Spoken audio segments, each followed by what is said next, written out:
Good morning students. In the previous video we have went through aggregate demand. हमने aggregate demand पढ़ा था. Now in this video we are going to see the aggregate supply. है ना, हम aggregate supply देखेंगे. मैंने आपको पहले भी बताया है कि whatever goods are produced, जितना भी goods produce होते हैं, goods produced, जितने भी गुड्स प्रोड्यूस होते हैं वो क्या हो जाते हैं, टोटल सेल आउट हो जाते हैं. Total goods produce means total output, और टोटल आउटपुट को हम क्या कर देते हैं, is equal to aggregate supply. जितना भी प्रोडक्शन होता है गुड्स का वो सब सप्लाई हो जाता है. बिके ना बिके, अगर बिका, कंज्यूमर ने ख़रीद लिया तो हम कंज्यूमर के हिस्से में डाल देते हैं. कंज्यूमर ने नहीं ख़रीदा तो वो हम किसके हिस्से में डाल देते हैं, प्रोड्यूसर के. पर हम ये मानते हैं कि जितने भी गुड्स प्रोड्यूस हुए हैं वो सारे के सारे सोल्ड आउट हो जाएंगे क्योंकि वो सप्लाइड हो गए मार्केट में. तो एग्रीगेट सप्लाई मीन्स, और जितना हुआ है वो या तो कंज्यूमर ने ख़रीद लिया या प्रोड्यूसर ने खरीद लिया, तो उसकी जो मनी वैल्यू है वो हम कर देंगे. तो money value, aggregate supply is the money value of the total output available for purchase in economy in a financial year. हम फाइनेंशियल ईयर ही लेंगे, ठीक है. तो जितने भी गुड्स प्रोड्यूस हुए उनकी मनी वैल्यू ले लीजिए जो सेल आउट के लिए जाएंगे इकोनॉमी. गौतम ही नहीं, यानी aggregate supply means is equal to total output, और total output means national income, ठीक है ना. क्योंकि जितने आउटपुट है वो सारे की मनी वैल्यू ले लें तो आप नेशनल इनकम ही उसे कहेंगे, ठीक है. अब आपने देखा कॉस्ट, आउटपुट ले रहे ना, आउटपुट के लिए आपको क्या देखनी पड़ेगी, कॉस्ट देखनी पड़ेगी. खर्चा क्या आता है, आपने प्रोडक्शन फैक्टर्स देखे ही होंगे ना. प्रोडक्शन फैक्टर्स कौन कौन से होते हैं बताइए, तो बता सकते हैं प्रोडक्शन पर, लैंड, लेबर, कैपिटल, एंटरप्रेन्योर.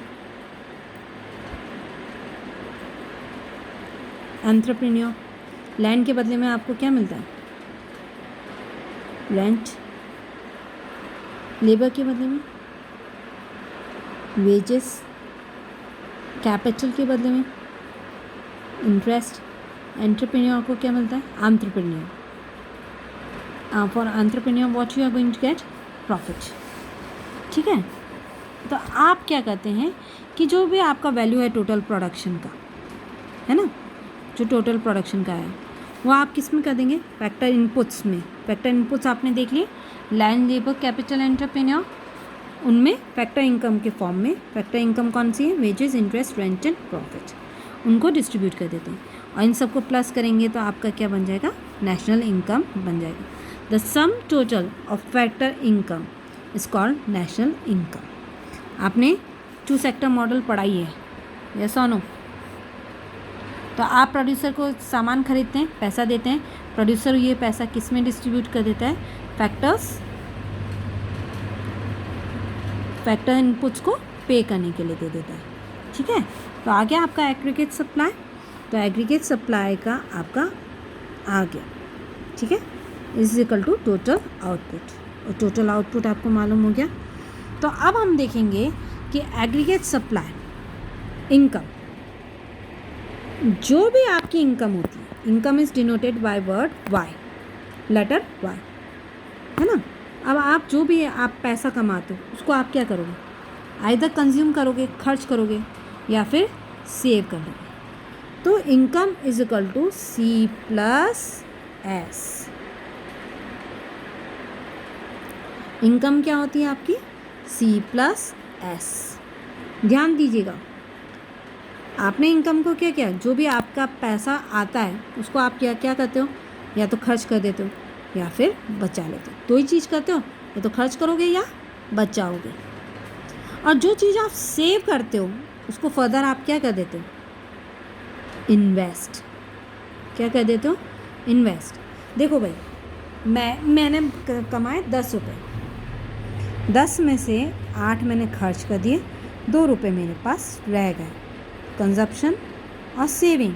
अब ये ₹2 का मैं क्या करूँ, या तो मैं बैंक में जमा करा दूँगी या मैं फर्दर कहीं और ये रुपए लगा दूँगी जिससे कि मेरी मनी मल्टीप्लाई हो, my money should get multiply. I am going to consume ₹8, ₹2 I am going to save out of my ₹10 of income. ठीक है ना। तो whatever I have save further I invest it, that means saving is equal to investment. Saving किसकी इक्वल होता है, investment के इक्वल होता है। So now components of aggregate supply is equal to C plus S, क्योंकि आपने देखा aggregate supply is equal to national income is denoted by word Y, so aggregate supply is equal to national income and income is equal to consumption plus saving, C plus S. Got the point? Now we are going to see the schedule. आप देख लीजिए aggregate supply का। अब हमने पहले बात की थी कि जब हम दिस इज इनकम वाई, ठीक है ना, इनकम आपने देखा था, यहाँ पे आपने वीडियो देखा था, इनकम की लाइन थी, एक्स कमोडिटी की लाइन थी, है ना। इस पर हमने देखा था, सॉरी आप ढंग से डायग्राम बना लेना बेटा, आप यहाँ देख लीजिए ढंग से डायग्राम। हमने पहले 1 मिनट,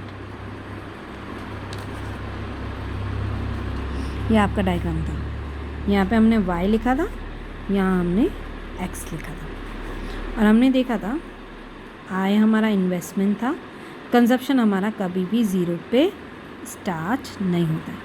लिटिल फ्लैटर हमने करा था, कंजप्शन कभी भी 0 पे नहीं था। और जब C प्लस I करते हैं तो वो क्या बन जाता है, एग्रीगेट डिमांड।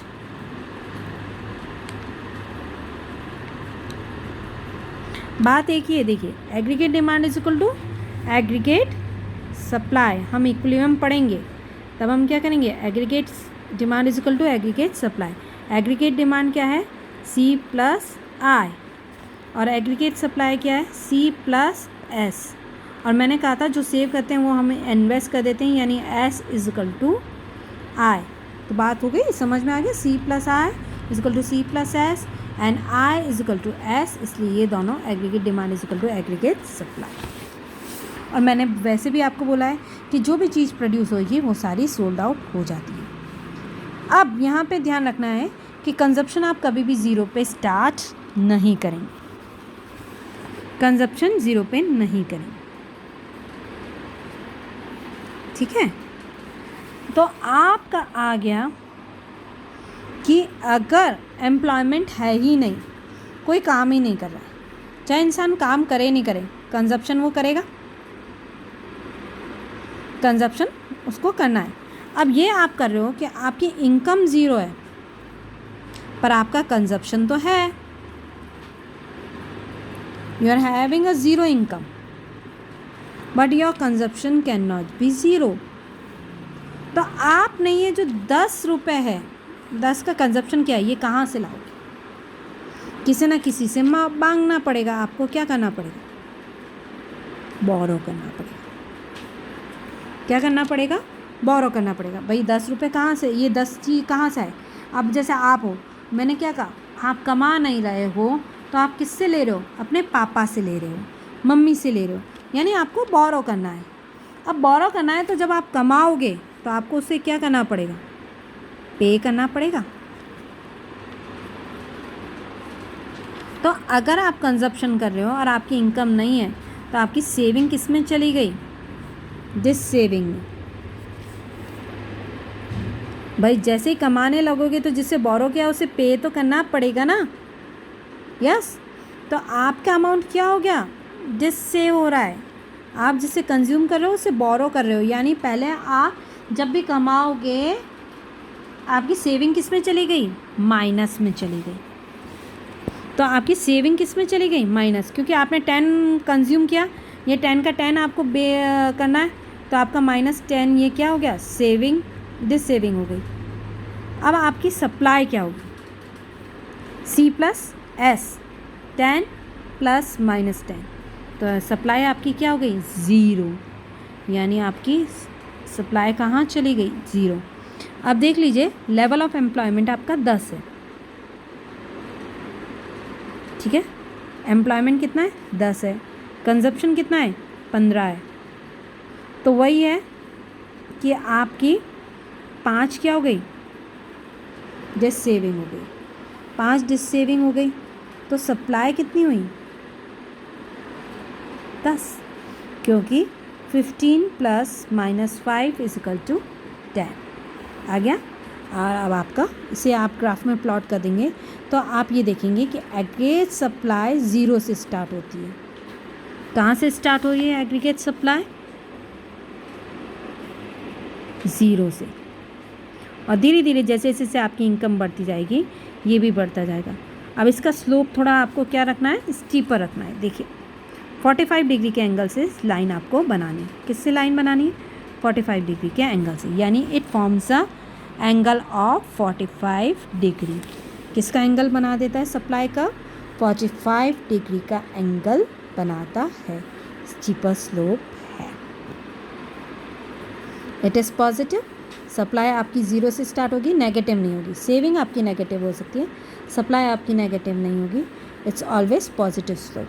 क्यों सप्लाई नेगेटिव में नहीं जाएगी, क्योंकि आपका इनकम हो नहीं हो आपका कंजप्शन तो होता ही होता है।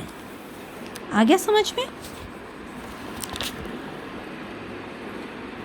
आपका एग्रीगेट सप्लाई कितना होगा, कंजप्शन प्लस सेविंग, यानी टोटल नेशनल इनकम के बराबर। ये फॉर्म क्या कहता है, 45 डिग्री का एंगल बनाता है, क्योंकि consumption is equal to income,